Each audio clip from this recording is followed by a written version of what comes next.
Traveling. See what we got.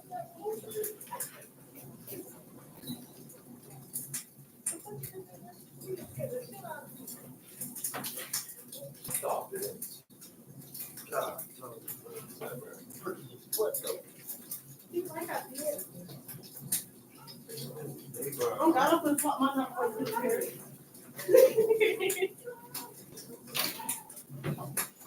Got good pair. Got good pair. You gotta put the hat on. I ain't put no hat on. I put that hat on. But I put that hat on. Same way you look like Lewis and Clark.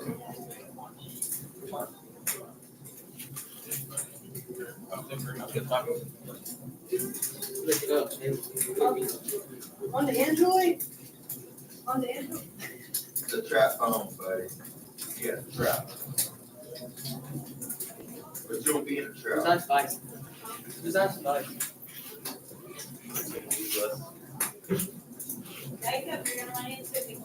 Oh, that's weird. Bow. Isaiah, you're gonna wake up since we get the Android kid back. Bro. She don't even want Are those 3D glasses? Yeah. Are y'all doing something 3D? They will know you went out the classroom like an idiot. You Huh? said shh. She just went out the classroom like an idiot. But this ain't broke. They want to name road. Who said I got mine. My shit. Like, girl, you got one. I should stretch them out. Use my phone. I got this in business. What'd you reaching for? Give me my phone. I really didn't know what about.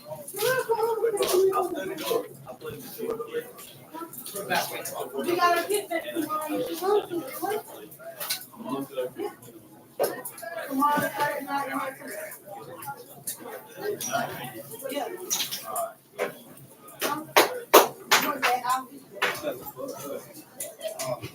No, I can't. Hey, no way you still have that for the door. She Hey, bro, she put it, hey, less of cocaine in that.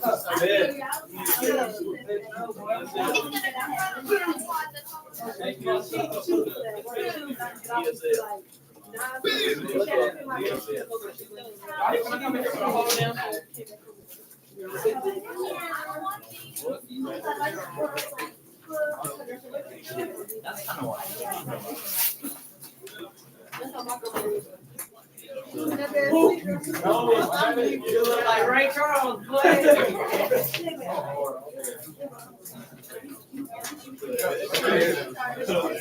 I'm colorblind. A little bit.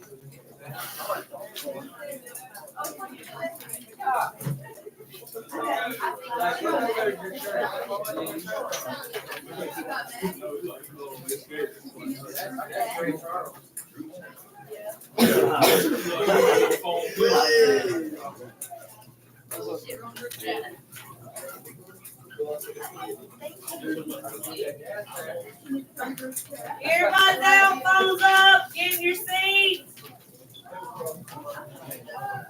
What is this? Wait.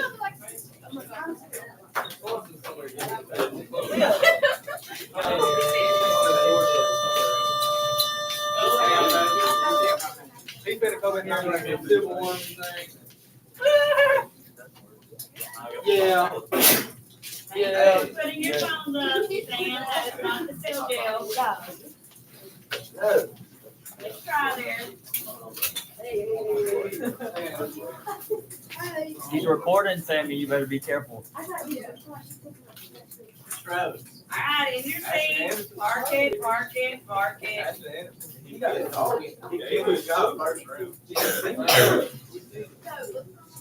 Took him right to his back. I was like, dang. Whoa! Hey, can anybody tell me where I am?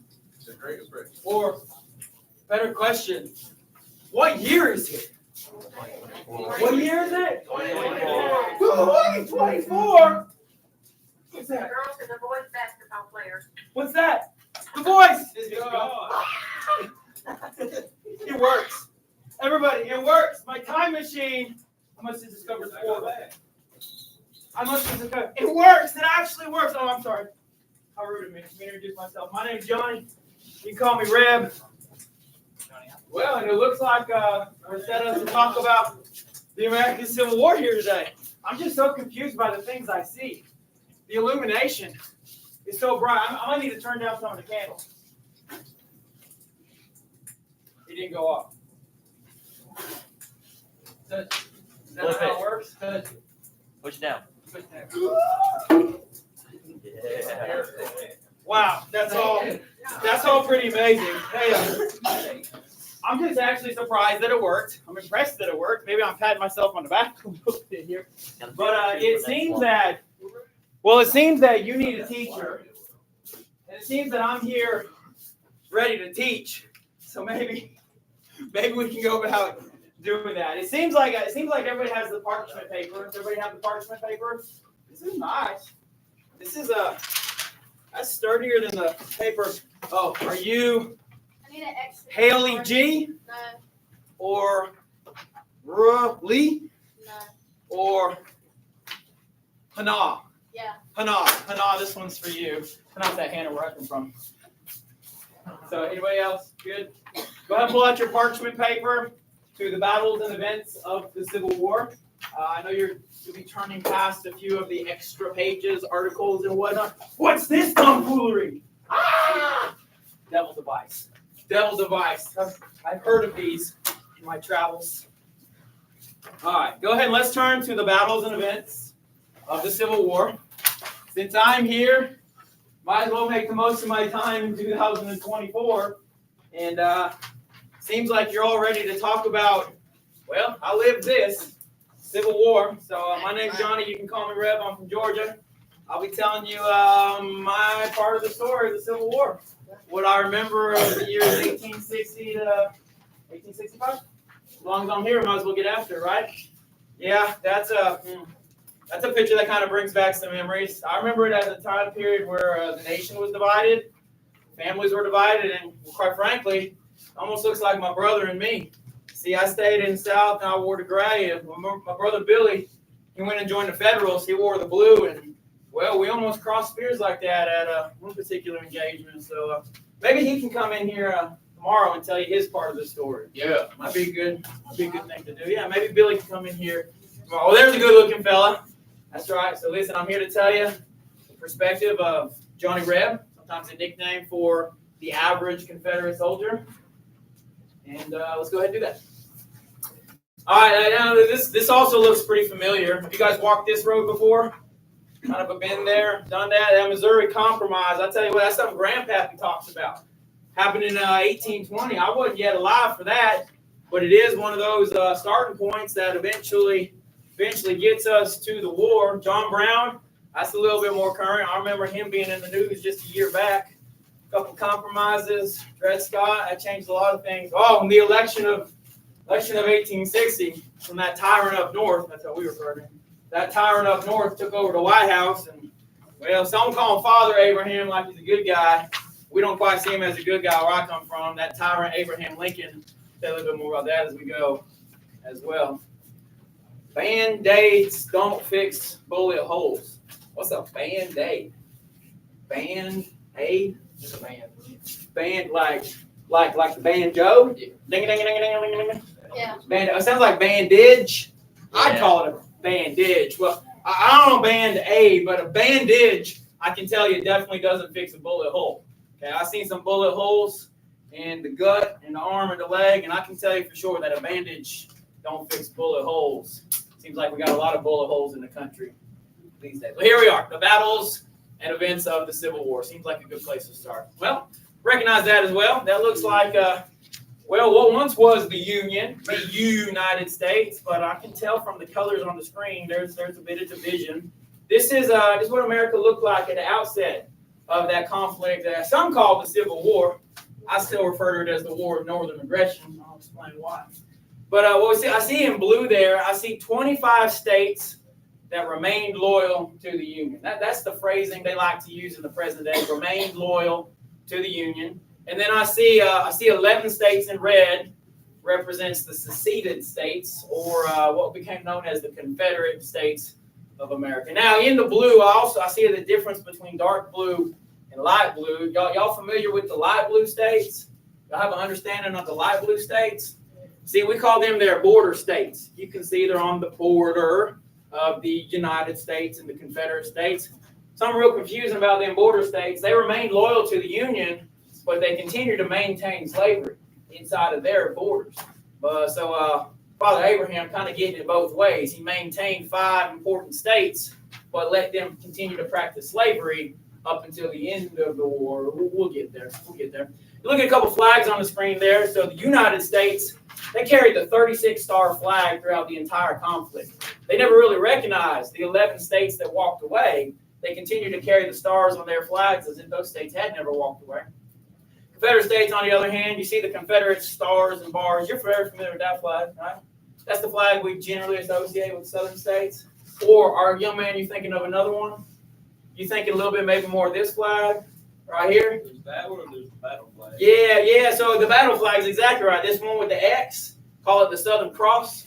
We often refer to that as the Confederate battle flag. Now, before I transported into this here room, I was at one of those motor vehicle expeditions, the NAS truck event.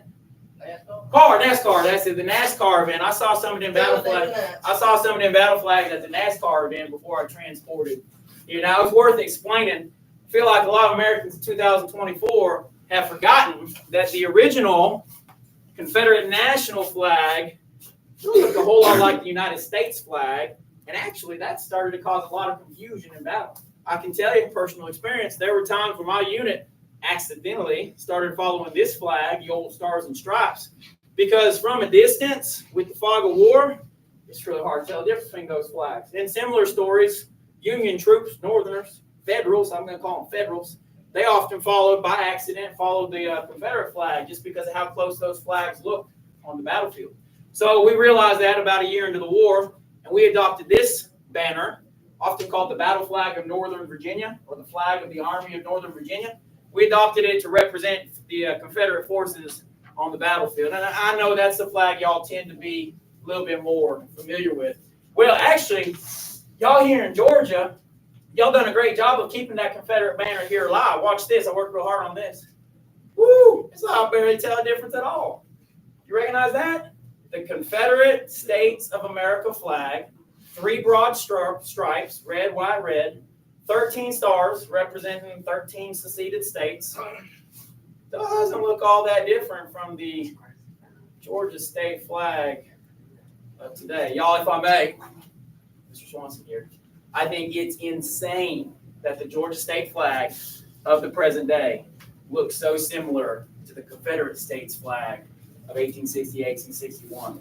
Clearly, let's take a look at this. This is Mr. Swanson, not Johnny Reb. These are the Confederate national flags in progression.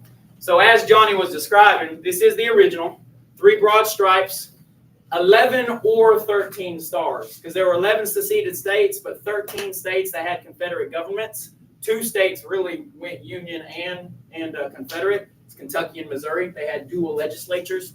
So this is the original Confederate national flag. This is the Confederate battle flag, as Johnny described, because of the confusion in battle. Well, because this looks so similar to the U.S. flag, halfway through the war, the Confederates adopted this as their national flag. You can see in the upper left field, they did adopt the Southern Cross, the stars and the bars on the field there. And then they have the rest of the fabric being white. Their reasoning was that white represents the purity of their cause, the purity of secession, the purity of trying to establish a slaveocracy. 2 thumbs down. Here's what's really ironic about their flag here. On a windless day, if this flag was hanging limp, or even if there was just a little light breeze and the bottom part of the flag was flowing outward, what do you think that flag looked like from far away?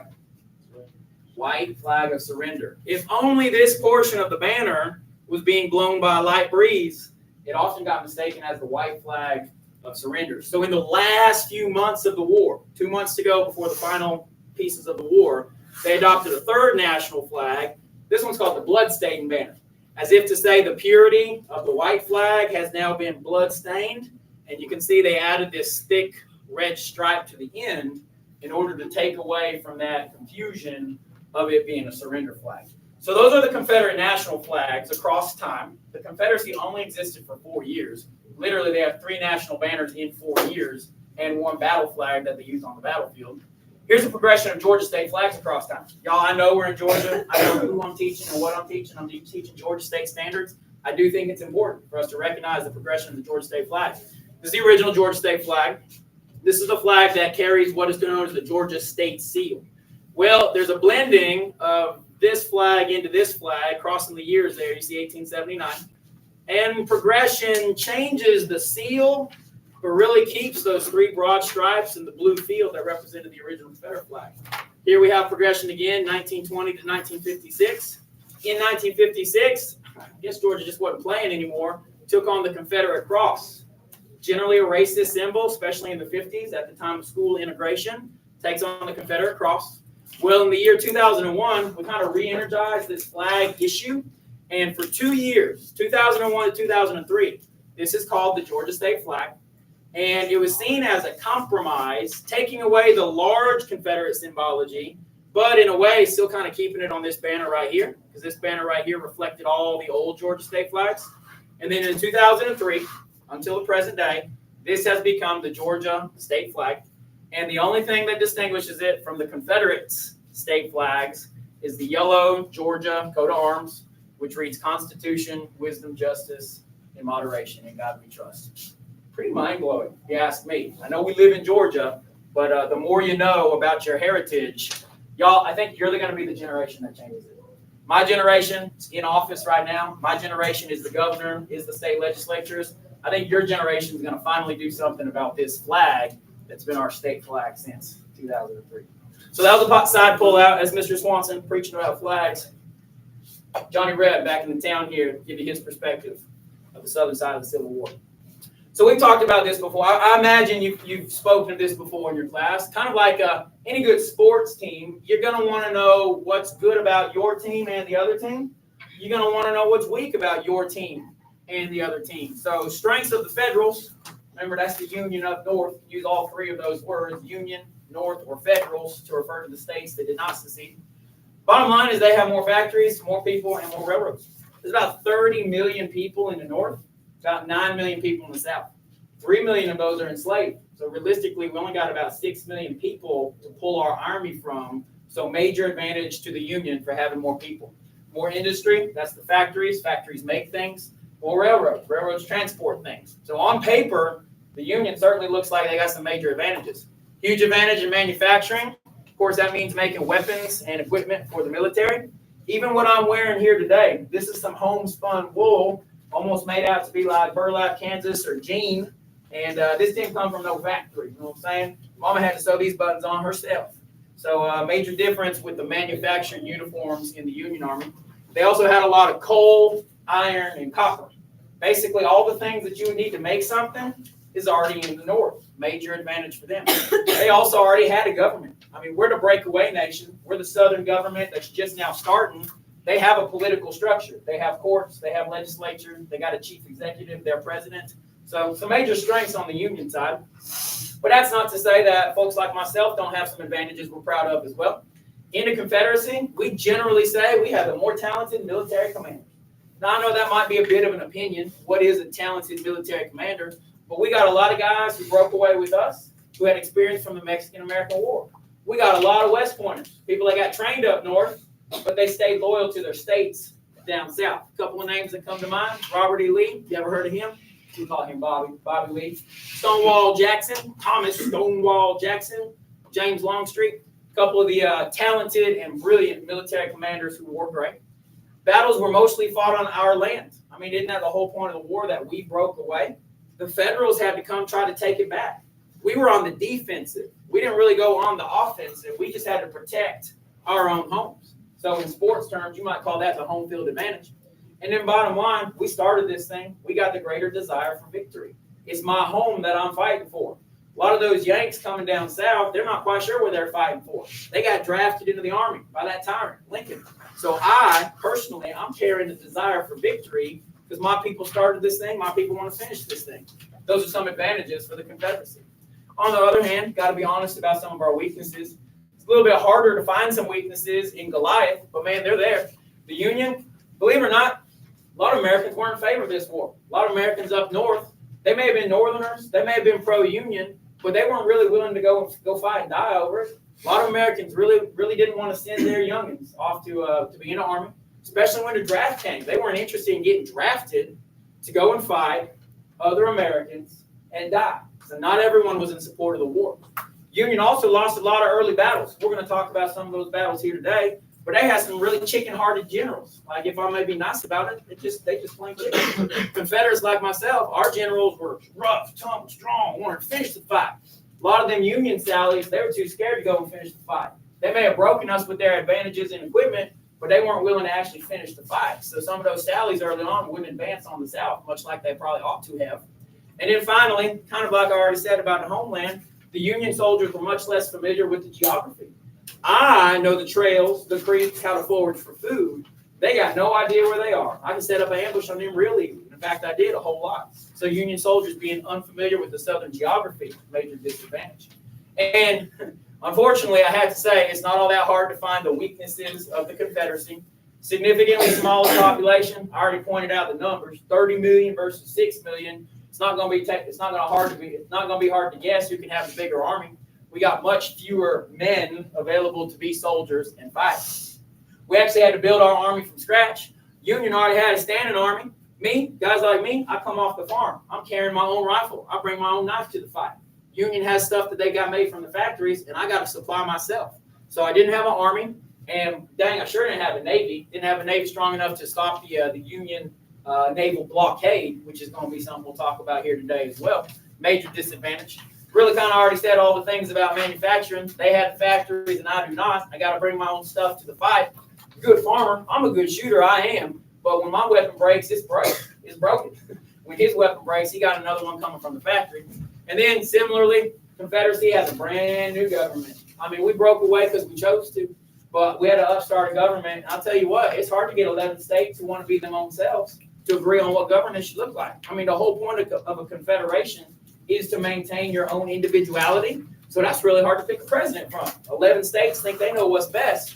Really hard to make a brand new government. We don't have any courts. We don't have any established laws. Electing a president that not everybody agreed on, that's a major disadvantage. So on paper, it clearly looks like them Northerners have a bunch of advantages. But guess what? Wars ain't fought on paper. Wars are fought on the field. Now, you're going to find that Southern rebel yell has a big advantage when it actually comes to the fighting and the shooting. We're going to go ahead and stop there because my newfangled device on my wrist here is buzzing for some reason. I think it's time to go to latrine. Well, I say latrine. I would just do it in the ground. You know, you got to dig a hole, got to do what you got to do. Y'all got them porcelain thrones out there that I saw this earlier in the day. So why don't we head on to the porcelain throne and y'all kings and queens do what you have to do. Yeah, bud. Yeah,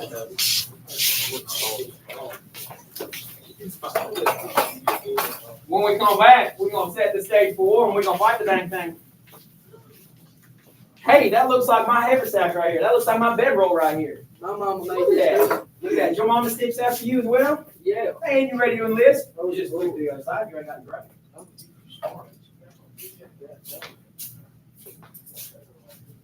Got my keys in my haversack right here. I sure do. I know what the keys are.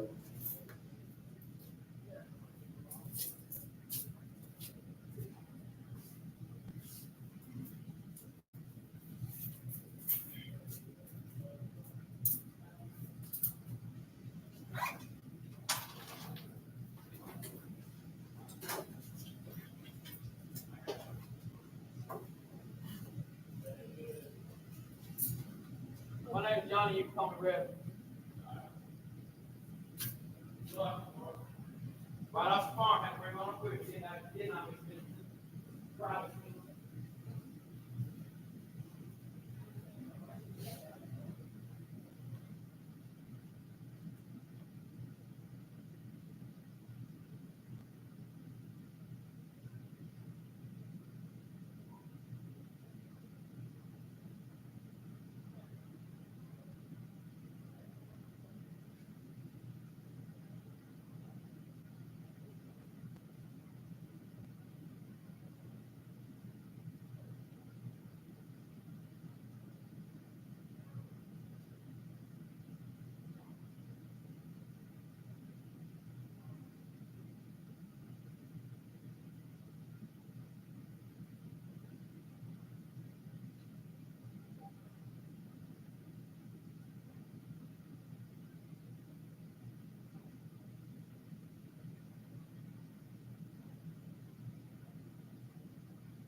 Behind your bill.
I tried to blow the candles out, nothing happened. Told me you gotta flip the switch.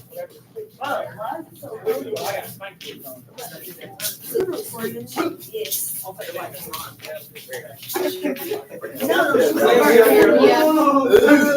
I was like, if you're gonna move, you gotta bring this break up with me. She's like, he should go down the side of Sorry. Mainly mine. I don't have one. Get in here and pour it. I wasn't even like, Split I glass. was like halfway there. Bill don't want to talk to These are split glass. I tell you what, that Southern Manufacturing's on display right here. And I'm gonna have to go to the rest of the war like this. I hope it doesn't get cold. Might get the frostbite. Let me set the stage for the war here. So I'm gonna throw out a couple dates that you don't have to memorize per date, but it's good to have it all put in order. Remember, the election of 1860 happened in November of 1860. That's when that tyrant up north inherited the White House. Before he ever swore in, South Carolina said, "We out." So I like to kind of illustrate it like this. Y'all ever have like one drink of the drink, and then once you have one, when that seal got broken, and it's like the rest of the drink just slides on down the throat? So South Carolina broke the seal. I have one again too. Those that happen without leave, you are a walk. You got a good excuse? The lash for her. Work detail. Work detail. Well, I like to say that South Carolina broke the seal. South Carolina was the first to secede from the Union. December 20th, 1860. They said, that Lincoln, not my president, I'm out. Once South Carolina seceded from the Union, 7 other states followed in short order. I'm going to show you here in just a second. February of 1861, remember, Lincoln is not yet in the White House.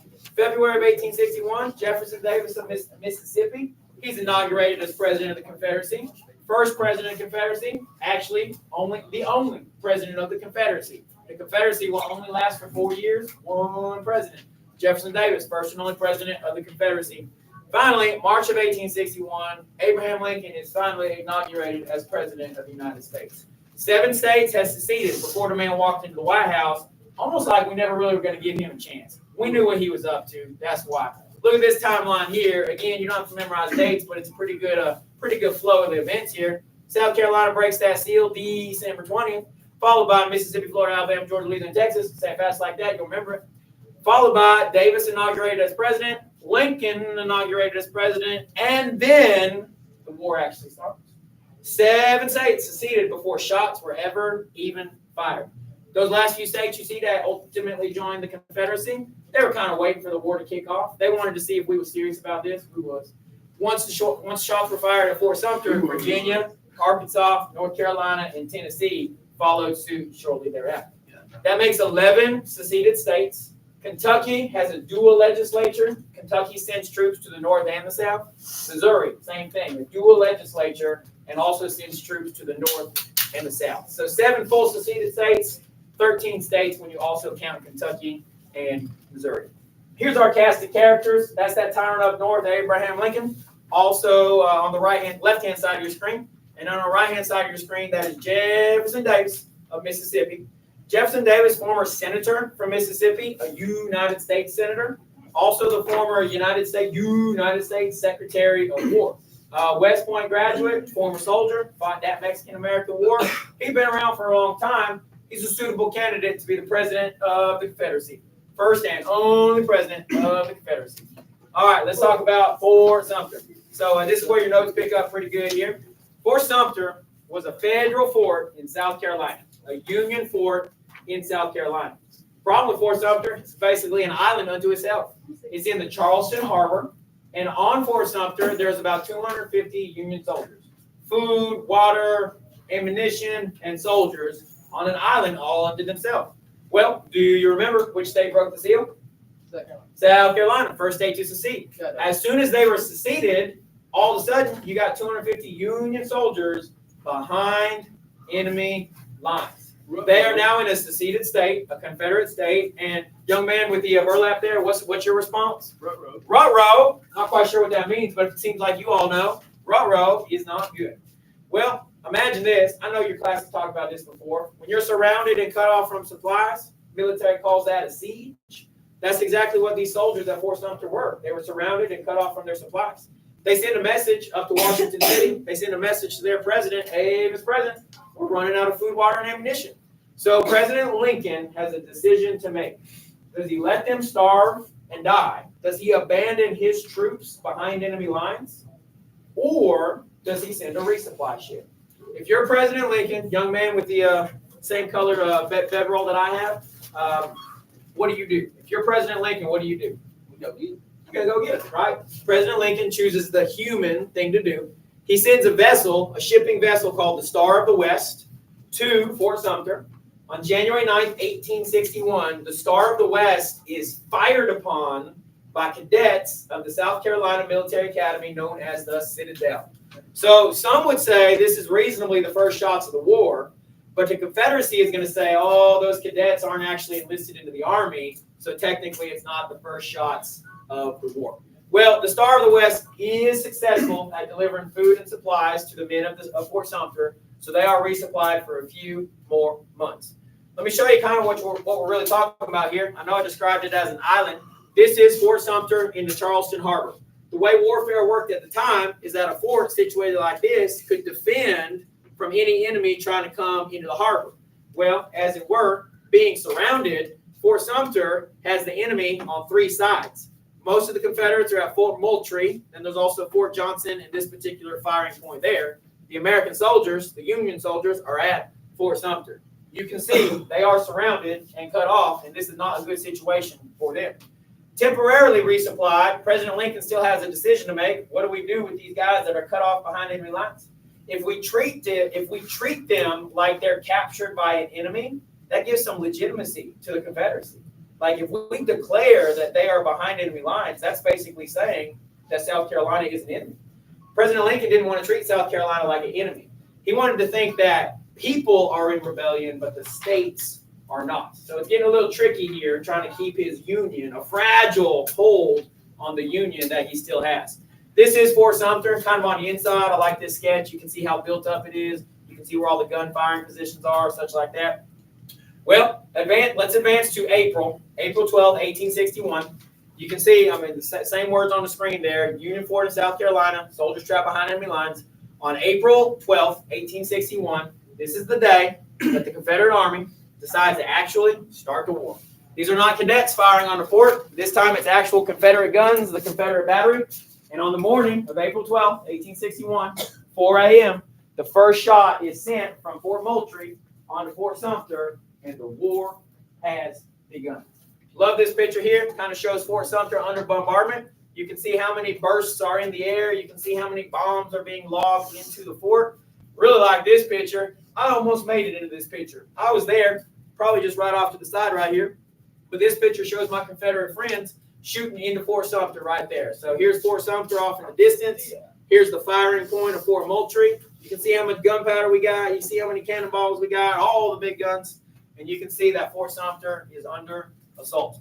Crazy thing about the bombardment of Fort Sumter, lasted for 26 hours. Only one Yankee soldier was injured. And he wasn't even injured by our bullets. He was injured by an accidental explosion inside of Fort Sumter. So kind of crazy that all those bombs going into the air and only one person got accidentally injured. Either way, 26 hours later, they're out of food, they're out of ammunition, they're out of water, they're out of time, and Fort Sumter is surrendered to the Confederates. So the American flag you see in the picture there, it comes down. Confederate flag goes up, and the war is on because now South Carolina has claimed a Union fort as their own. On your desk there, you got some of those third-dimensional glasses. Is that what you call them? Third-dimensional glasses, 3D, something like that. Got several pictures here that are going to kind of pop out at you. Now, the best way to do it is blue on your right eye and red on your left. The plastic ones, you can't mess that up, but the paper ones, make sure blue's on your right eye, red's on your left. You know, it's a good effort at the third dimension there. Some of the pictures are a little bit more 3D than others. What you got here is this is one of the standard cannons. This is what would have been firing at Fort Sumter, also what would have been defending Fort Sumter. Hundreds of these would have been in use during the battle. Really like the picture here. This is the side of Fort Sumter. This is one of the side walls of Fort Sumter. You can see she's a sturdy fort. She was built for taking a battering. Each individual bombardment would have started to crack at the wall little by little, but she still stands, right? She's still doing a good job of standing. See the cannon on the top there. You see the brick being broken down along the way there. This is a cannon crew from inside Fort Sumter, so shows how organized they are. We're not talking like one cannon launching at a time. We're talking many cannons launching at a time. Each of those cannons would have had 4 to 5 crew members. Each of those cannons would have had their own supply ammunition, their own commander, all that kind of stuff. So very organized process of bombardment such as that. A little bit of a side extra for you here. I got more 3D pictures in a minute. A little bit of side extra for you here. This really illustrates how the nation was split apart. This really illustrates how friendships were set apart. The Union commander inside of Fort Sumter is a man named Robert Anderson. This is him right there. The Confederate commander and the one who pulled the cord on the very first bomb, his name was P.G.T. Beauregard. Big old mustache. You got to put some panache on his name there. Beauregard. P.G.T. Beauregard. Well, the irony in the situation here is that both of these men knew each other at the military academy at West Point. Both of these men were trained at West Point. Both of these men fought side by side in the Mexican-American War. Robert Anderson was actually the professor for P.G.T. Beauregard.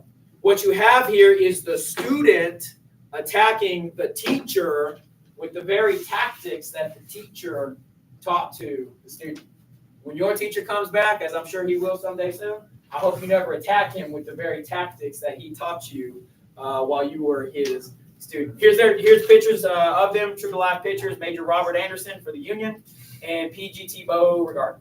P.G.T. Beauregard was in the Union Army, but then broke away, followed his state of Louisiana, and became one of the Confederate general officers as the war kicked off. So pretty wild circumstances there that the students and the teacher were literally fighting each other directly. One more bonus for you here. You sports folks might like this. This is Captain Abner Doubleday. Captain Abner Doubleday was a strong Unionist, anti-slavery, pro-abolition. Like he's a Union guy for sure. Staunch Republican, Unionist, opponent of slavery. He was inside of Fort Sumter on that night. He was a part of the bombardment. He was part of organizing the defense of Fort Sumter. He'll go on to actually become a general for the Union in the war. And I know we've talked about a lot of the action so far. We've talked a lot of the battles so far. There's a lot of downtime in the war. There's a lot of quiet time or even boredom. Soldiers experienced a lot of boredom in the Civil War. And during some of the downtimes, this officer right here, he took a bait, he took a ball, he took a bat, laid out some things. He called them bases, and he invented this game where soldiers could run around the bases based on how far they hit the ball. I think he called it, run the bases when you hit the ball. But today you guys call it baseball. Captain Abner Doubleday, future General Abner Doubleday, is credited with inventing the game of baseball during the Civil War. Pretty cool, right? Pretty cool little double-double there. There's actually a minor league baseball team called the Doubledays, and you can see their mascot kind of references his face or his beard and his facial features. So the more you know. War is hell. War is not good, but baseball got popularized during the Civil War because of the downtime and Abner Doubleday's playing of the game. This is Fort Sumter, present day. You can see a lot of the walls have been brought down, torn down, but you could tour this thing. You could go and visit it and kind of see what it's like on the inside, kind of as a tourist attraction in South Carolina today. This is the first battle we talked about. I'm going to show you this picture after every battle that we talk about. The bombardment of Fort Sumter is most definitely a Confederate victory for the boys in gray. So, as you see on your notes there, I know you've seen this style of notes before. In that circle, I want to give you a memory aid. In total, we're going to talk about 6 battles. And I know that's a lot to keep straight in your brain. So what I want you to remember is this. FS stands for First Shots at Fort Sumter. Write that down. FS, First Shots at Fort Sumter. And draw a cannon to recognize that it is a bombardment. FS, First Shots at Fort Sumter. Draw a cannon because it is a bombardment.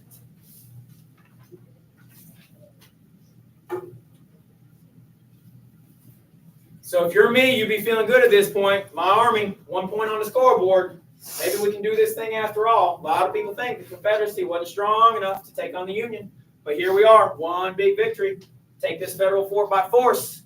Sure enough, maybe this could work out for us after all.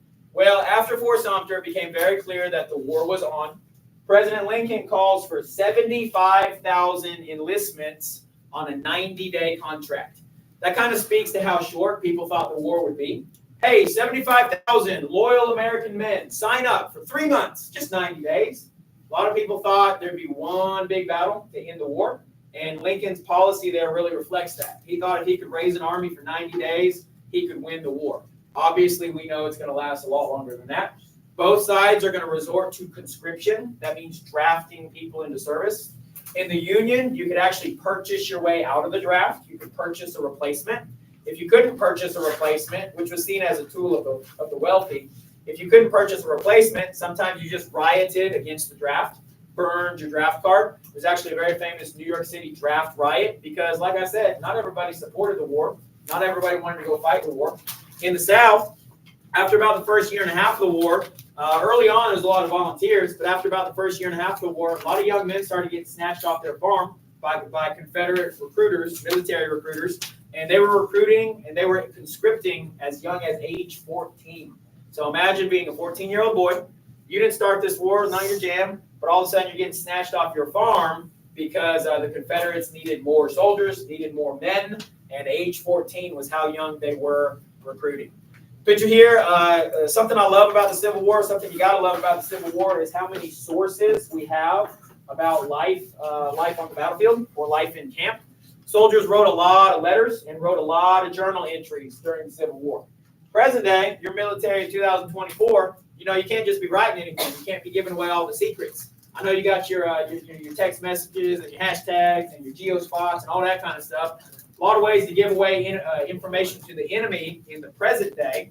Well, back then, letters weren't read, letters weren't censored, letters weren't kept behind just because you're going to give up some secrets to the enemy. So we know we got a lot of letters home from the Civil War and a lot of journals. I wrote a lot myself, kind of look like this fella right here, writing a lot of my letters home. And in the present day, in your 2024, this is how we know a lot about the Civil War because people wrote letters home. Like this picture here as well, this is kind of the era of the beginning of photography. Photography gets its rise in about the 1840s. Of course, we're in the 1860s now. So a lot of soldiers, just like this fella right here, wanted to get their picture taken. The idea was, first of all, I want you to remember me. I want to send my picture home to my sweetheart. I want to send my picture home to my mama. The other side is, if I die in battle, I want you to have something to remember me by. So here we have a young Union lieutenant standing and getting his portrait taken. Don't have a lot of action photography because you actually had to sit still while the photo was being created. But we do have a lot of posed photography like this. Another reason a lot of people aren't smiling is because you would have to sit still for so long, and it was really hard to hold a smile for that long. So a lot of people have plain faces. A couple other characteristics about the war. We got improved technology, but we haven't really improved our tactics yet. So we're using rifles, we're using longer range, larger caliber bullets, but a lot of these formations are still shoulder to shoulder, marching and facing each other head on. Sometimes, a lot of times, devolving into using the bayonet, cutting each other to shreds. So this is gonna result in a lot of casualties, a lot of deaths, and a lot of injuries. If you could look for one positive, okay, war is bad, but if I could look for one positive, there's a major advance in medicine and surgery because of the Civil War. Bottom line is there's just so many patients, so many dead people, and so many casualties that the doctors got a lot of practice in their field hospitals. So we do see a major advances in medicine and surgery techniques because of the Civil War. Couple more pictures here, kind of showing photography. So I feel like I've been in that group before, probably playing cards or playing with that little camp toy that old tall drink of water over here had. So I've been in that picture before. This is definitely the officers, taking a seat with their swords and their fancy little hats. So sometimes the officers got the better food, the officers got the better sleeping areas. So enlisted guys like myself sometimes grumble about how good the officers had it. All right, now that the war is on, we're going to need a strategy. So this is going to be the Union strategy for the war. Pick up on your notes here. They're in order, and they are highlighted by color. The Anaconda Plan is what the Union is going to call its strategy. Anybody ever been face-to-face with an anaconda snake before? In the zoo? Maybe in the zoo. What is the anaconda snake known for? Strangling. That's right. Constricting. So General Scott, he's going to come up with a plan to constrict the South of its resources, literally to squeeze the life out of the South. Old General Winfield Scott, he's been around for a long time. Actually, a lot of Confederates served underneath him in the Mexican-American War. He's got a nickname, Old Fuss and Feathers. And as I look at his picture, I can kind of see he's probably a grumpy old man. He's got a knack for discipline.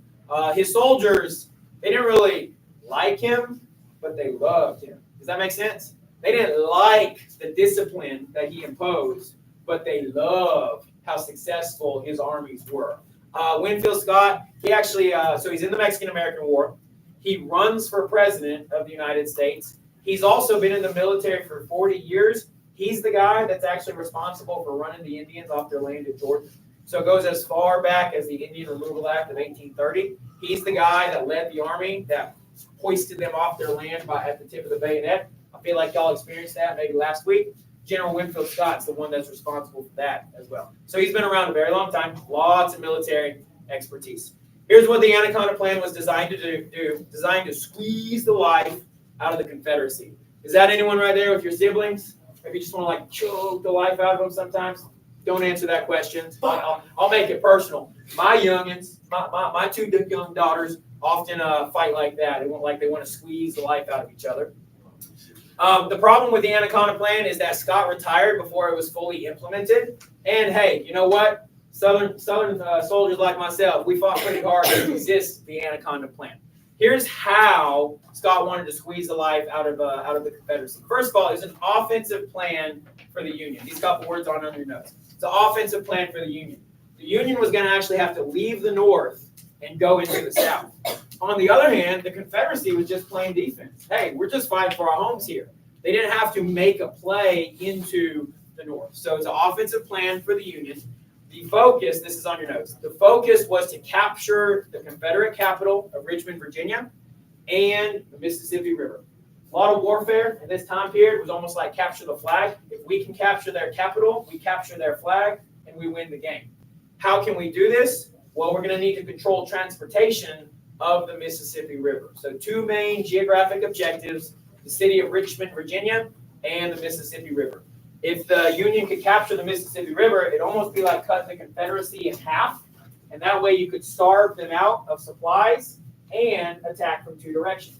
This is the Mississippi River right here. So if the Union controls the Mississippi River, they can attack east into the heart of the Confederacy, but they can also attack west into Arkansas, Louisiana, and Texas. The Mississippi River was the super highway of the day. Okay, I know today you might think about airplanes, airports, roads. The Mississippi River was the super highway of the day. That's why it was so important. Here's the four main parts. This is reflected on your notes. Part 1, capture Richmond, Virginia. That's like capture the flag. Part 2, a naval blockade of southern ports. This is going to hamper the Confederate economy. See, if we're losing our trade partners in the north, I say we because I'm Johnny the Reb. If we lose our Confederate or we lose our trade partners in the north, we're going to have to get supplies from somewhere else. We're going to have to rely on the British or the French for certain supplies that we need. We don't have a lot of factories ourselves, so we got to get it from somewhere else. Well, if our ports are cut off, we're in a bad spot. So the Union plan was to cut off Confederate trade routes and ports. Part 3, capturing the Mississippi River. The things I just said, it's going to cut the South in half. It's going to give Union access to that high-speed superhighway, which is the river. And the Union can use it for moving men, weapons, and equipment all throughout the battle space. Whoever owns the Mississippi River owns transportation. And then part 4, use the river to attack the Confederacy in two directions. Attack into the east, attack into the west. Also, they're being cut off from each other, unable to communicate and supply each other. The Mississippi River is the key to the war. General Winfield Scott knows that from the beginning. It's going to take a while, but the Union will get there eventually, and we're going to plainly see how capturing the Mississippi River is the key to the war. This is an early political cartoon that kind of illustrates everything I just said to you. Right here, the starting point of the snake, this is Washington, D.C. I mean, we got to protect Washington, D.C. as well. By we, I mean the Union. Got to protect Washington, D.C.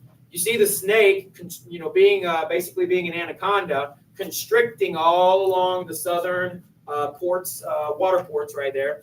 And then I think this graphic misses just one thing. I think it should have come up right here, right along the Mississippi River, because that's what we wanted to control. But as it is, it kind of goes around Texas and Arkansas and Louisiana to complete that squeeze. So pretty good graphic of Scott's great snake, and illustrates all the main points. Richmond, ports, and want to capture the Mississippi River as well. Here's what I want you to write in your, real quick.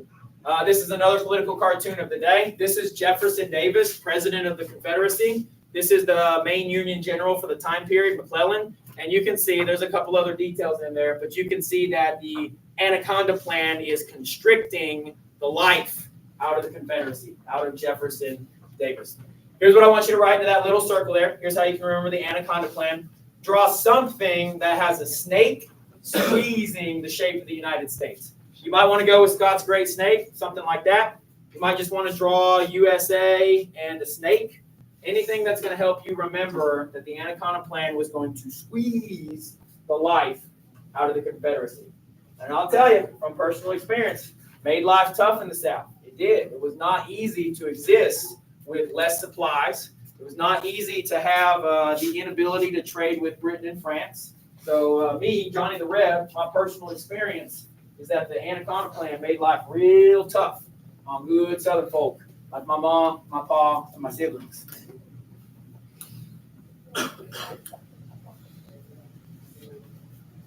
My newfangled chargeable watch has, the battery has expired.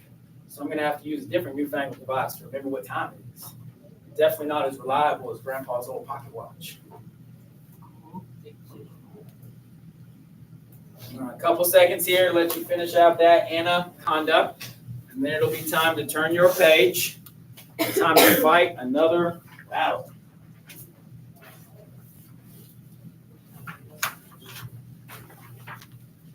Woo-wee. Next battle I'm going to tell you about is about the Battle of Bull Run. Now, the Battle of Bull Run is going to be characterized as this: the first major land battle of the war. Fort Sumter, first shots fired. Right? We're always going to call it the first. But now that we've established two armies, the Federals have raised theirs, we have raised ours. Now it's time to do more than just shoot at each other from bombardment style. Now we actually want to go toe to toe, muzzle to muzzle, bayonet to bayonet in an open field. So Bull Run is going to be a meeting of the two armies in an open land space for the first time of the war. July 21st, 1861. Occurs just outside of Washington, it really occurs outside of Washington, D.C. And the purpose of this battle is to defend Richmond. The battle takes place in Manassas, Virginia, right between the two cities. I'll show you this real quick. Here's the federal, Washington, D.C., the federal capital. Here's our beloved Richmond, Virginia. And the purpose of this battle is that the Yankees were trying to come to Richmond. Well, of course, we had to stop them from coming to Richmond. And this is where our two armies meet, right in the middle at a town known as Manassas, Virginia. Well, you might say, how come it's called Bull Run? Here's why. The Yankees are going to name their battles after bodies of water.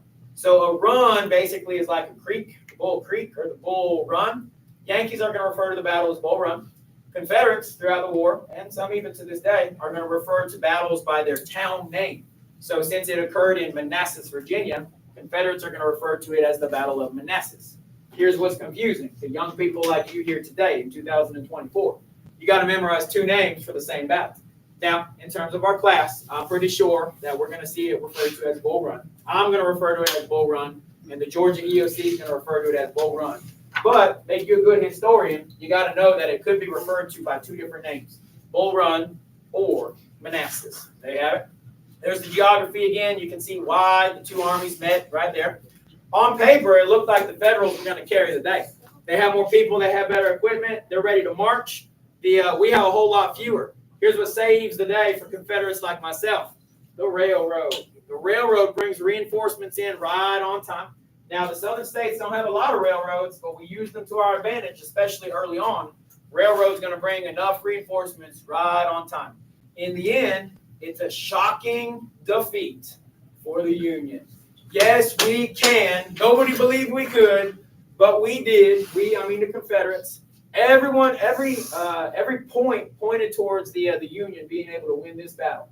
But as a matter of fact, we have better military commanders, we have better tactics, and bottom line, we had a better fight spirit. So this turns into a shocking defeat for the Union. Reinforcements arrived just on time, and that's a big piece of the battle as well. And believe it or not, this isn't even the last time we'll fight at Bull Run. There's going to be a larger second battle of Bull Run just about a year later. Another situation where the Yankees are trying to take over Richmond, and another situation where we're defending Richmond. So again, that's called the second Bull Run from the federal perspective, or the second Battle of Manassas from the Confederate perspective. Here's something wild about this first battle. So many people thought that this was going to be one battle to determine the outcome of the war. So many people thought that in fact, some of the well-to-dos from Washington City, they pitched a picnic. I kid you not. Senators, congressmen, their wives in dresses, their children, they took to the high grounds on the outskirts of the battlefield, and I kid you not, pitched a picnic just like that picture there. That's a true-to-life picture of people watching the Battle of Bull Run from their lawn chairs and their picnic blankets. Now, what's wild about this is that the battle started to creep into these outskirt areas where they were. All of a sudden, they got to pack it up and run. Yeah, and everybody found out this was not going to be a short war. When the day started, boys were talking like, hey, one battle, we'll be home by Christmas. And when the day ended, everyone was licking their wounds. People on both sides, even though we carried the day, we still had some wounds to lick. Men on both sides licking their wounds and realized this was not going to be a short war. One more thing that comes out of Battle of Bull Run is the legend of this guy right here, Thomas Jackson. Well, he starts the day as Thomas Jackson. He ends the day as the Stonewall Jackson. Story is that Major Jackson here, he was leading a group of Virginians, strong fighters. He's a well-respected leader coming into the battle here, and he's going to be a legend leaving the battle here. Story is that the Federals, they kept throwing themselves at Jackson's lines time and time again. One of our generals, General B, from up on a hill ridge, he was looking through his binoculars, and he said, look, there stands Jackson's and the Virginians like a stone wall. So there he earned his nickname, Stonewall Jackson. Now, it wasn't just him. It was his whole brigade. His brigade gets nicknamed the Stonewall Brigade, and he gets nicknamed Stonewall Jackson. This is a great example of one of those beloved military figures in Southern history. And when we say that they had the more talented military commanders, he's one of those guys for sure. So Stonewall Jackson going to be a key player in the rest of the war for the Confederates. A couple more pictures here from the 3D perspective. So I'm not sure this is Bull Run specifically, but this just shows some people sitting around reading the newspaper. Remember, a lot of our photography, you have to be still while the picture gets taken, so we don't have a lot of action photography. Great way to pass time in camp, just sit and read. You know, papers would get passed around from person to person. We didn't throw anything away. Everything was valuable. This is an example of the field artillery, kind of on the outskirts of the battlefield. So a little bit different than the bombardment of Fort Sumter. Here you have them in open space. This next picture to me really sums up what is the warfare. Oops. There it is. This picture right here really sums up the complexity of warfare. Think about this. How much organization was necessary in order to make a battle happen? Man, I just walked to your porcelain thrones, and y'all couldn't walk in a straight line. But here we have a bunch of horses, cannon, soldiers, all lined up, all organized. I was talking with one of y'all about being a musician. Young lady, you still interested in joining? You do well for us. Musicians a lot of times were used to keep these troops in line. Bugle calls or drum calls were used to keep the soldiers in order. So to me, that's just an amazing picture about how much organization was required. And then final picture here, this shows a field hospital. Now, when you think hospital, I know you guys think about clean rooms, sterilization, you know, spick and span, no germs, no dirt. This is the best we had on the battlefield sometimes. It's a tent, and you can see that the injured man there, he's about to have his arm amputated. He's not even laying down. Sometimes our surgeons would amputate one limb per minute, up to 60 limbs an hour. Arm off, leg off, arm off. Next patient up. That's how many wounded people there were, and that's how efficient they had to be when they were working. Yeah. I know you guys are surprised by that. You know, giggle a little bit, but that's how gruesome the battlefield was during the Civil War.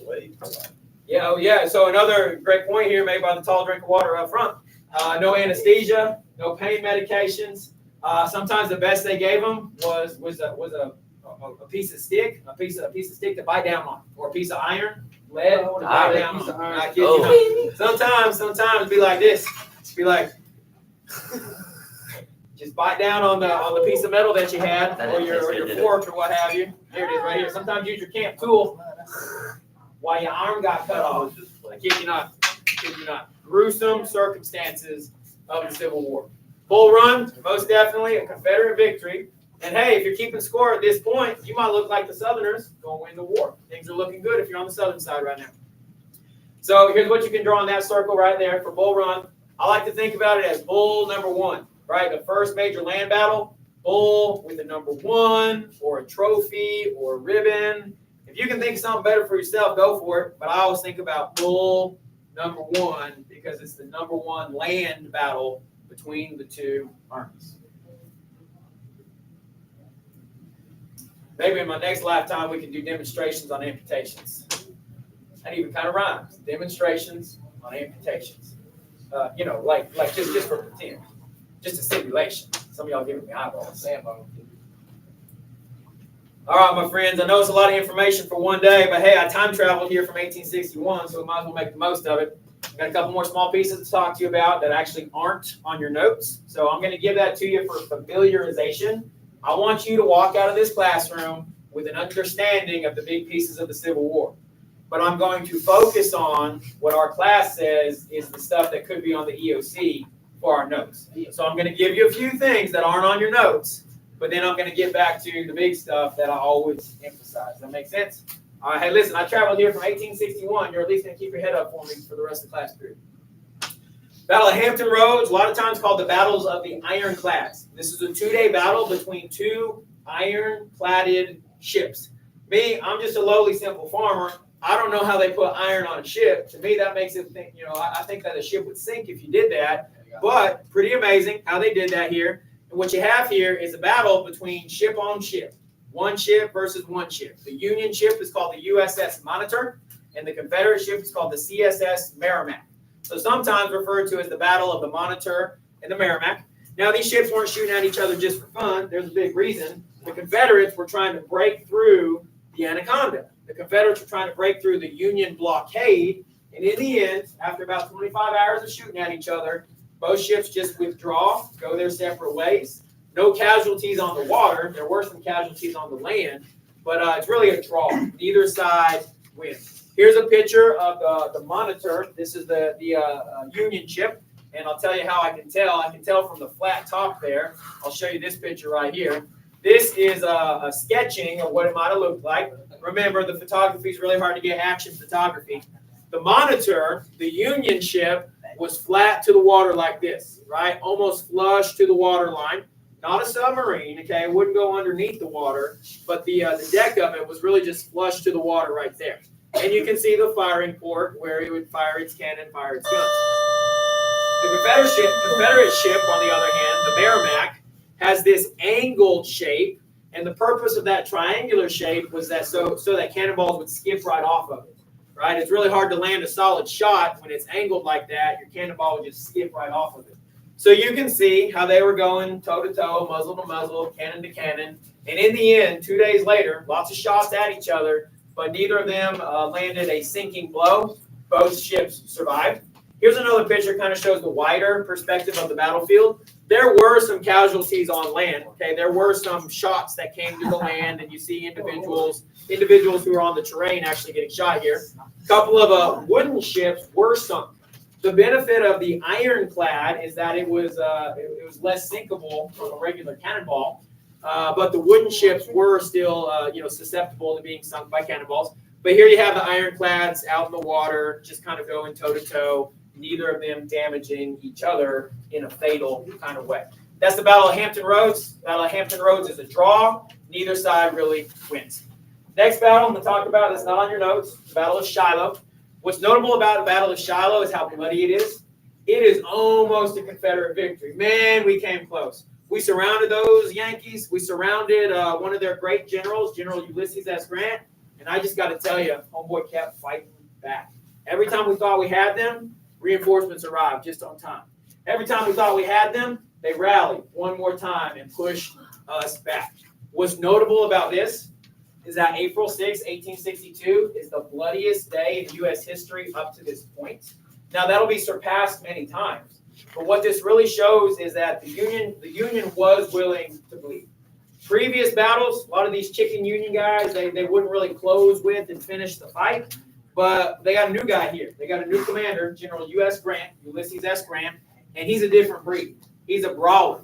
He's a smoker, tobacco, cigars, and he's going to lead the Union into a new era of fighting. And we first get introduced to him right here at the Battle of Shiloh. There he is, General U.S. Grant. He's going to wink at us and yawn at us a couple times there. Yeah, that's right. Y'all, this should be really easy to remember. His name is literally U.S. Which side did he fight for? The Union. Now, his name is Ulysses Simpson Grant. Ulysses Simpson Grant, but his initials, of course, are U.S.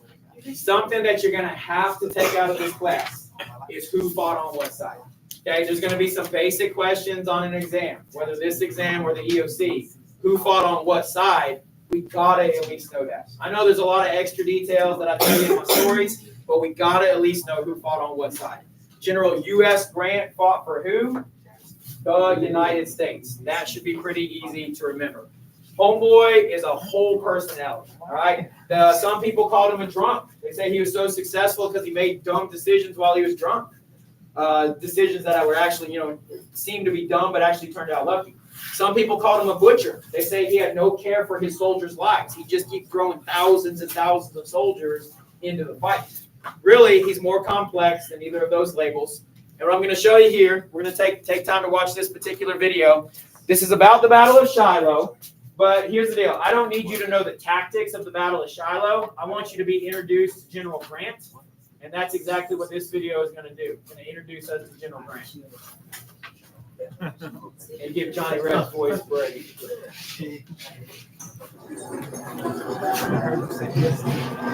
Let's get these boys moving. Form them in the regiments. Take care of the regiments they used to be in. Make new ones. So. Come on, boys, form You won't get here on nightfall. All 6 or 6 months away. Order was to come in once with his men. Sherman, Yes. On the first day of the Battle of Shiloh, about 40,000 Confederate soldiers surprised the Union Army and began pushing forward. Oh, yeah. It is the largest attack in American history up to that time. When Grant finally got to Pittsburgh Landing, officers didn't know where their men were, their men didn't know where the units were. Grant immediately begins He to is. assess the Gives me the situation. shivers to this day. It is almost as if battle clarified his mind, and he could see the central thing he needed to do: to remain calm, to collect soldiers who have straggled back into the area, and begin to plug this defensive line.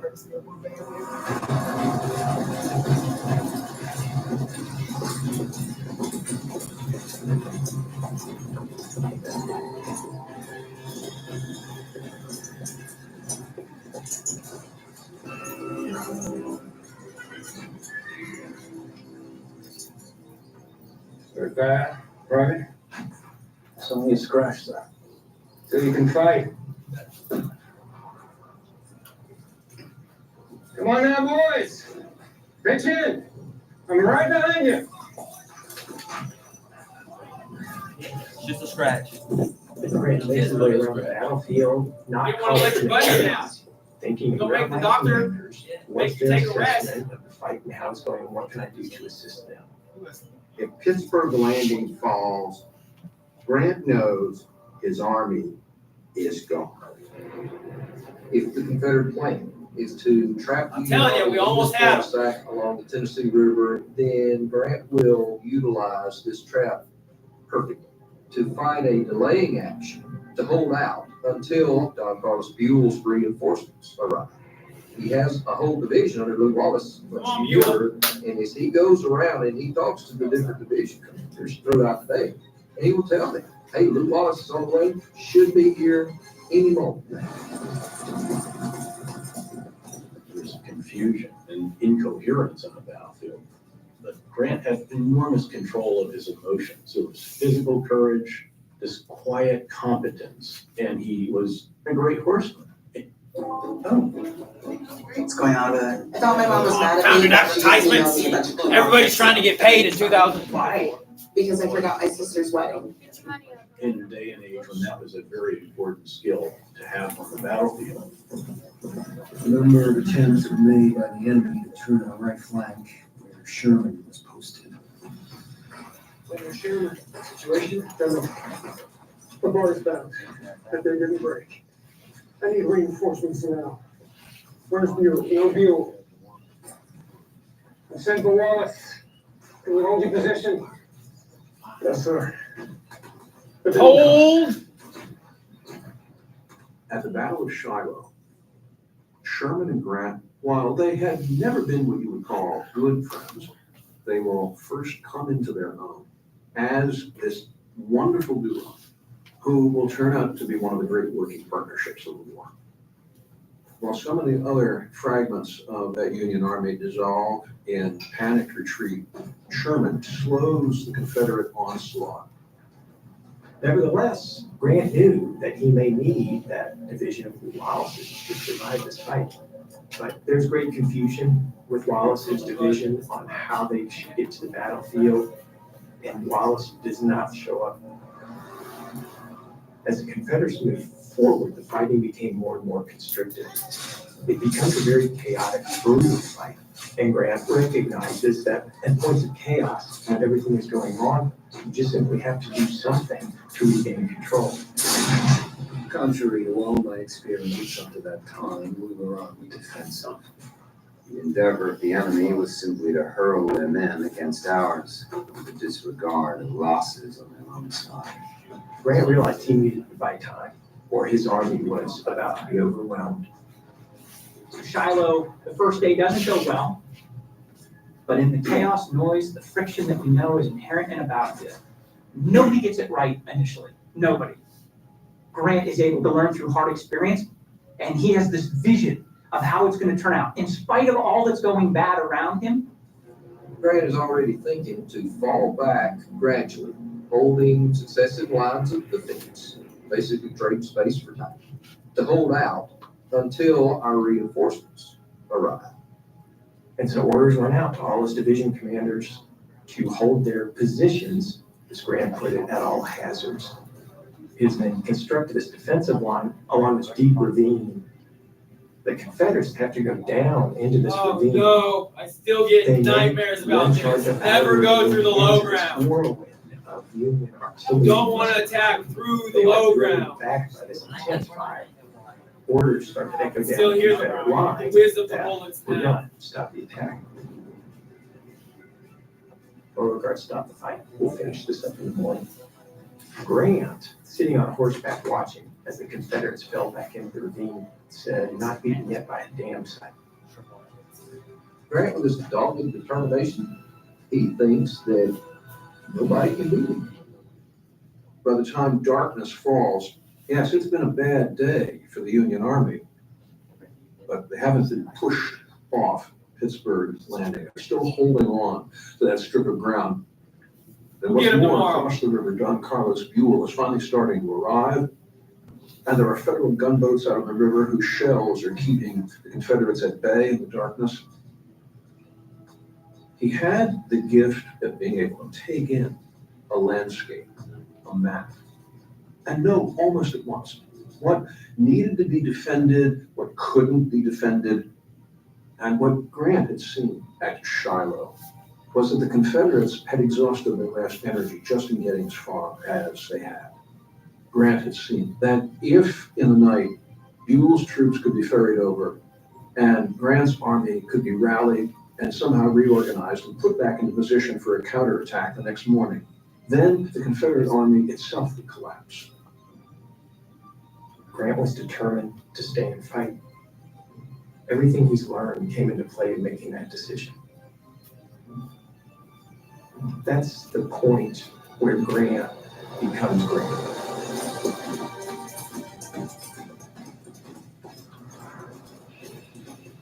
This day, everything was favorable with the Union side. We had now become the attacking party.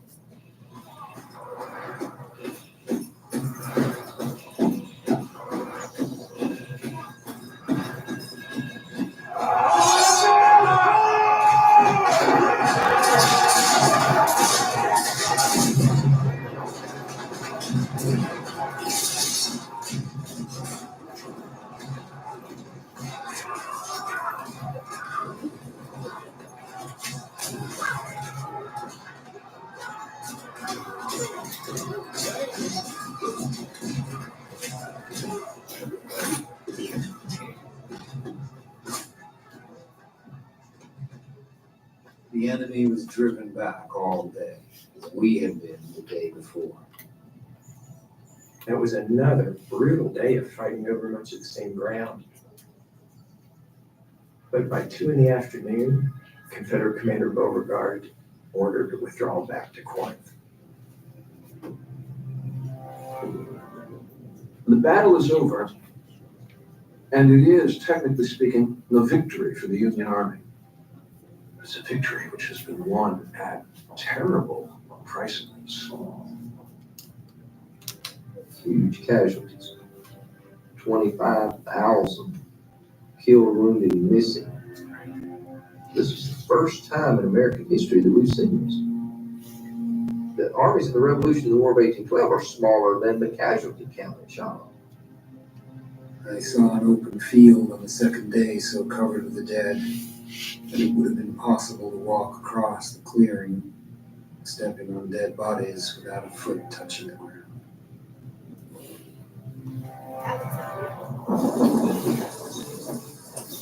Shiloh itself means place of peace. Shiloh for 2 days was anything but a place of peace. Shiloh is incredibly important as the place where our country woke up to the reality of what it had signed up for.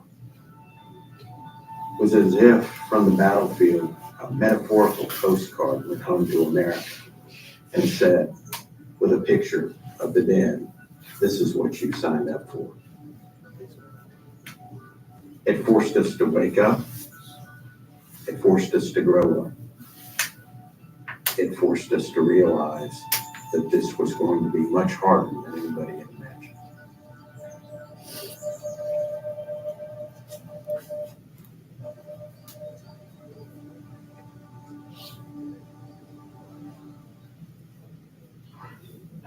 He sounded cool. I wish I could have done it. Shiloh means peace, but it certainly was anything but. That last image there, although that's a recreation, that's the image of so many bodies that you didn't even set foot on the grass, just walked across the bodies all the way across the field. Shiloh is a Union victory, and most importantly, from Shiloh, Abraham Lincoln learns about his new favorite general, General U.S. Grant, and we're going to talk about him many more times over the next several days. All right, my time in this era is coming to a close. I feel the portal closing in on me. Let me go ahead and finish out real quick with one last battle before it'll be time for me to go back to where I came from. Battle of Antietam. So you look at the word, probably a funny word to pronounce, Antietam, pronounced Antietam. Great image here. Now this is obviously a painting, but a great image here that kind of shows the complications with the flags. Can you imagine in the fog of the battle, the yelling, the bombs, the smoke, the gunpowder? Can you imagine how difficult it would be to distinguish which flag is which? So I like that picture for that reason. Points out how difficult it is to follow the flags. Here's what's to take out of Antietam. Another example where the federal forces are going to call it Antietam and the Confederates are going to call it Sharpsburg. Antietam is a nearby creek. Sharpsburg is the town in Maryland where the battle actually occurred. The purpose of this battle is that General Lee, I'm going to call him Bobby Lee, who's actually trying to invade into the north. He wanted to go into that border state of Maryland. He wanted to get closer to that federal city of Washington, D.C. And it just so happened that he meets the Union forces on the way there, and they battle it out at Sharpsburg, Maryland. September of 1862. Actually, this is a one-day battle. Think about all the things we just said about Shiloh, how Shiloh means peaceful, but it's a very bloody place. Well, Antietam was even worse. Antietam is the single bloodiest day in U.S. history.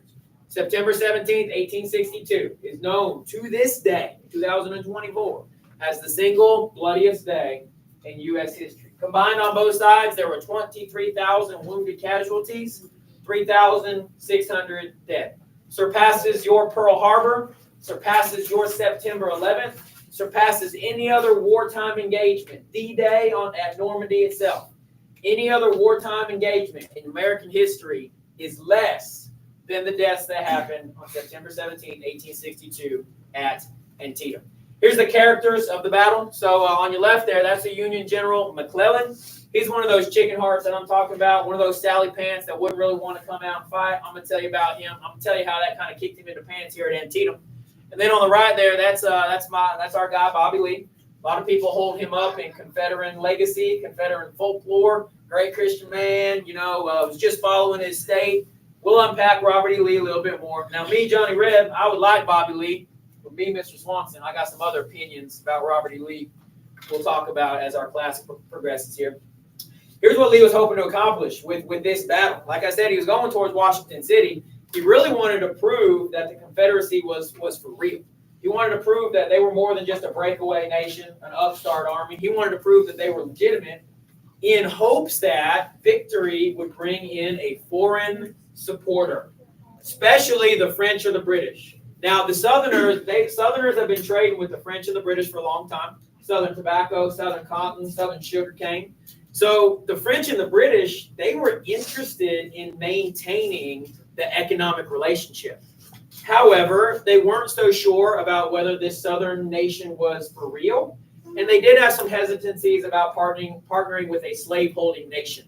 So Robert E. Lee was real intent on winning a big battle so that hopefully he could get either French or British support. He hopes that Antietam will be this battle. Well, all things considered, he had his forces in the right spot. He actually had a numerical advantage for once. The problem is secrecy. The problem is keeping his plans a secret. Here's what happens. Back then, back in 1862, you didn't have text messages or emails or anything like that. You had to actually communicate on paper. So what happens is the night before the battle, Robert E. Lee's writing his plans on paper. He's going to send them to his other commanders. Hey, you attack from the left, you attack from the right. He's going to write down his plans. Well, he doesn't just want to send his plans with a messenger out in the open. So he takes his plans and he rolls them up, puts them in a cigar box. He wraps them around a couple of cigars, almost like it's the cigar wrapper, and he puts them in a cigar box. He gives the cigars to the messenger, and he says, all right, ride down the road, make sure you don't get intercepted, and deliver this to my commander. Well, that messenger does get intercepted. So as he's getting intercepted, he doesn't look like much of a messenger. He doesn't look like he has anything important. The Union soldiers, like tall drink of water right here, the Union soldiers are kind of shaking him down. What you got in your sack there? Ooh, box of cigars. Everybody loves Southern tobacco. And you know, resources are real scarce around this time. So the soldiers were initially just really excited to find some cigars. As they opened the box of cigars, out falls Bobby Lee's battle plans, literally the plan for tomorrow. So this is it right here. This is the actual document that they found in the cigars. And when these papers were delivered to General McClellan said, woo, with these papers, I'm going to whip Bobby Lee tomorrow. And that's exactly what happened. The Confederates could have won the battle. They were in the right positions. But because the plans got handed over to the Union on that paper right there, McClellan was able to reposition, and the Union was able to win the battle. So Robert E. Lee, hoping for a big victory, actually turned into a very big loss. Here's the last statement for your notes there. September 17th, 1862, I think you already got that, is known as the bloodiest day in U.S. history, with 23,000 wounded, 3,600 dead. The result of the battle is that the Confederate Army, wounded, licking their wounds, retreats back south. Lee had tried to come north, didn't work out for him, got his nose punched, retreats back south. Here's what McClellan doesn't do. He doesn't follow him. Would have been a great opportunity to break the backs of the Confederates. Lee is wounded, okay, his not him personally, but his army is wounded. They're down, they're hurt, okay, they're trying to reorganize, but after a battle, that's hard to do. If McClellan had chased, he could have broken the whole Southern Army right there. McClellan doesn't, okay, McClellan's one of those chicken hearts who didn't have the courage to follow. Now, McClellan's reason is my army was tired and my army needed to resupply with ammunition. But if he'd have just had the guts to follow, he probably could have broken the Southern Army right there and won the war. I'm probably not really talking to Johnny Reb right now. I'm probably talking to Mr. Swanson. He should have done that. When Lincoln gets word of this, he's furious. Like, can you imagine gentle Abraham Lincoln as furious? He was furious at McClellan. It said that he actually threw the paper across the room, said, why didn't he chase them down? Lincoln's looking for a stronger general. He remembers this guy from Shiloh, Tennessee. He actually fires McClellan and replaces him with Grant. This is a picture. I laugh every time I see this picture.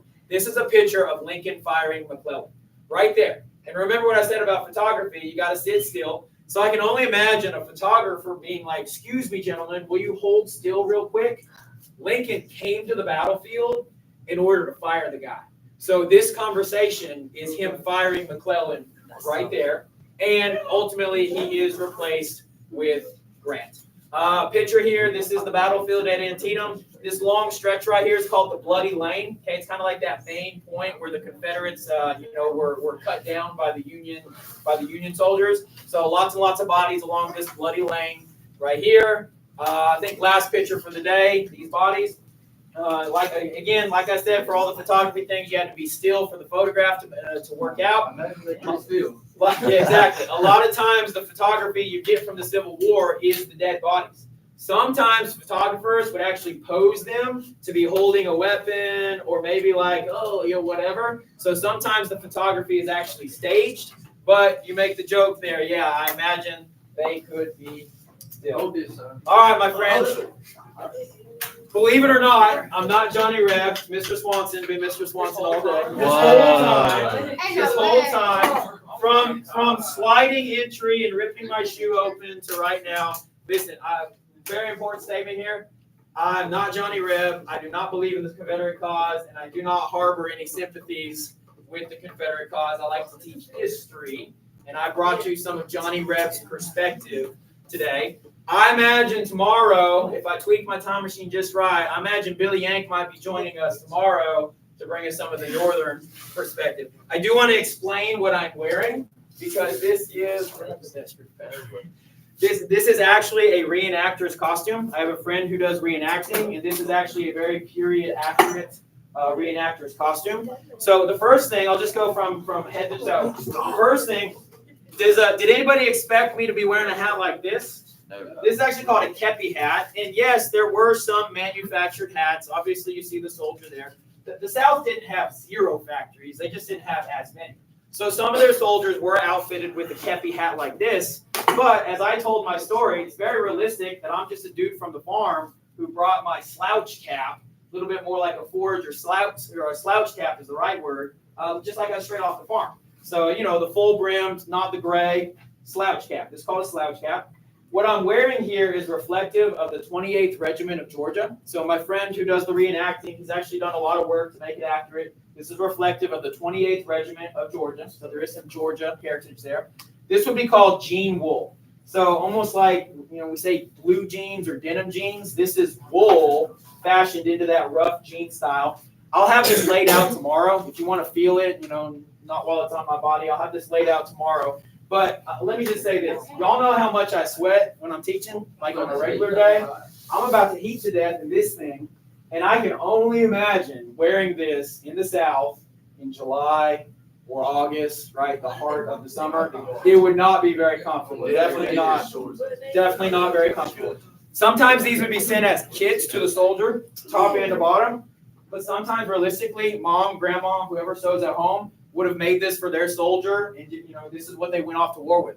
So not a lot of uniformity. A lot of time, in the military, you think everybody wears the same uniform, and that's true today. But for the Confederate Army, they just had to have what they had, not a lot of uniformity. This item right here, I'll take it off. This is the bedroll. This is what the soldier would have slept on. Now, the reason I had it slung across my body is because you don't know where you're going to end up on a daily basis. So you had to carry it into battle with you. I mean, I would have had it slung across my body, fighting.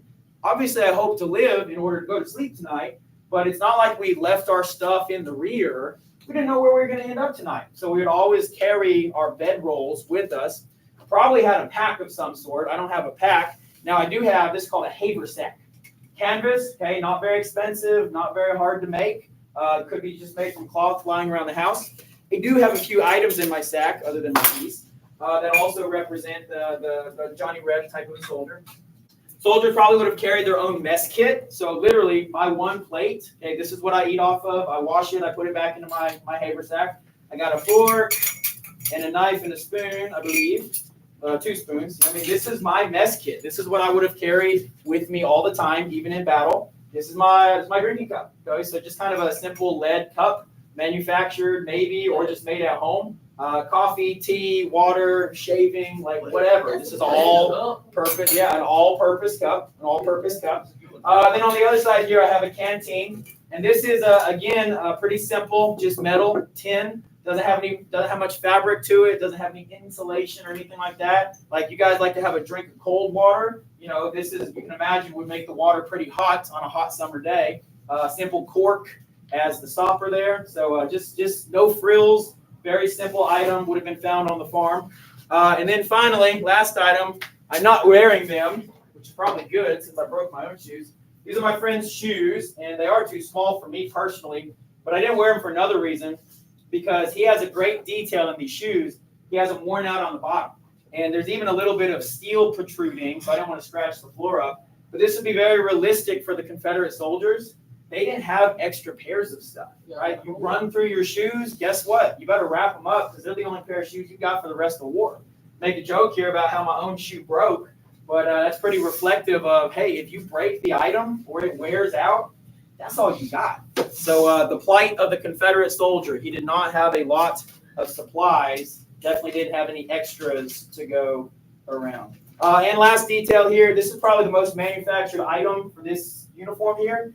This being a Georgia soldier, this is actually the Georgia coat of arms on the belt buckle here. The coat of arms is reflective of this yellow portion on the Georgia flag. So it says the word Constitution. It has the 3 pillars. It doesn't have the other 3 banner words there because I don't think they existed yet at this time. Pretty cool little detail there. Makes it an actual Georgia uniform. Y'all, I do find it mind-blowing that the Georgia state flag is so similar to the Confederate state flag. And I think it definitely speaks towards Georgia's Southern heritage. But I also think it says that we're still trying to live in the past sometimes. So I am very curious to see if the flag will become an issue going forward. Will someone try to change the flag because of the Confederate heritage? I don't know. We'll just have to watch and see. All right, we got a few minutes left till the lunch bell. You did skip a few pages. By skip, I mean I know we turned past them. There's an article in there about the setup of the war. There's a page in there that says the grapes of the North and the grapes of the South. I hope to give you a little bit of time to do that in class tomorrow, but realistically, we've come through all of these details. You should be able to talk about the geography of the North and the South. You should be able to talk about the religion of the North and the South, and there are some details in those articles as well. So something I'll coach you along either tomorrow or next week, but it's also something that is assigned since it's in the packet. Hope you enjoyed the visit from our time traveler here today. With that said, I'm returning to Mr. Swanson and got to check what time it is before I let you get your phones. I'll let you get your phones in about 3 minutes. 3 minutes.